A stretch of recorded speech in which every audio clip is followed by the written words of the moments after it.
Well, Australians are set to spend $485 million in the name of love this year, with date nights and getaways showing a strong resurgence and flowers remaining a cornerstone of Valentine's Day gift giving. And that is despite the cost of living crisis. Joining me now live is Fleur Brown from the Australian Retailers Association. Fleur, good morning. Good to see you. Well, I've got to say, romance clearly isn't dead. Absolutely not. And this is a reflection of a trend we've seen this year and also late last year of what we call freedom spending. So it's a story of lovers out of lockdown, I guess. The first Valentine's Day in a few years where there haven't been restrictions lingering and people are really taking advantage of it. Well, it appears so. So how much then on average will Aussies be spending on gifts this year?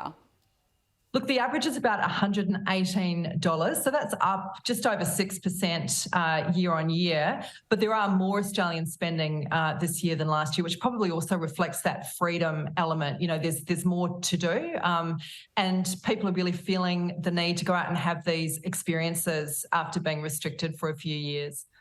And what are the most popular gifts? Well, you named it, flowers, the eternal Valentine's Day gift. This year, of course, flowers are a little bit more accessible. We've had a few supply chain challenges in previous years. Weather events, and other issues, transport issues have impacted. So a real resurgence this year, about 42% of Australians spending on flowers. Chocolates, of course, 29% of Aussies, and food. Toys, sex toys are on the radar this year, about 7% of Aussies saying they will purchase those, and dining and getaways, of course, also on the list as always. All right, well, quite a list, a bit of everything, essentially, this year, Fleur. I've got to say, are you surprised by how much is being spent? I mean, Australians are in the midst of a cost of living crisis, but people are still putting in the effort. Does that surprise you?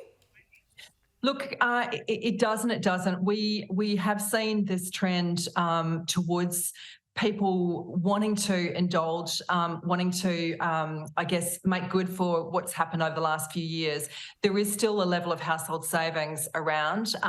People want to treat themselves. So on that side, we're not surprised. We also need to factor in that rise in spend, of course, you're factoring in price increases there also. So it's sort of, line ball with inflation in some ways. So it's a bit nuanced, but definitely the appetite for spending is still there, particularly when it comes to experiences. Australians are really craving getting out of the house, having those experiences they've missed out on. Yeah, absolutely. Making up for lost time. Fleur Brown, we'll leave it there. Thank you very much for joining us. Thanks.